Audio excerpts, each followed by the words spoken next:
Welcome back to the channel. Don't forget to like, share, and subscribe my channel. Today, we will explore how to make professional image isolations.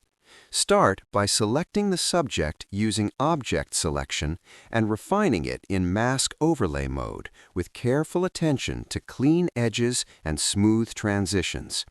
Zoom in to fix fine details and avoid halos or jagged outlines. Apply the mask and separate the subject onto its own layer, allowing complete freedom for background replacement, retouching, or layout design. Use adjustment layers clipped to the subject to maintain color accuracy and tonal consistency.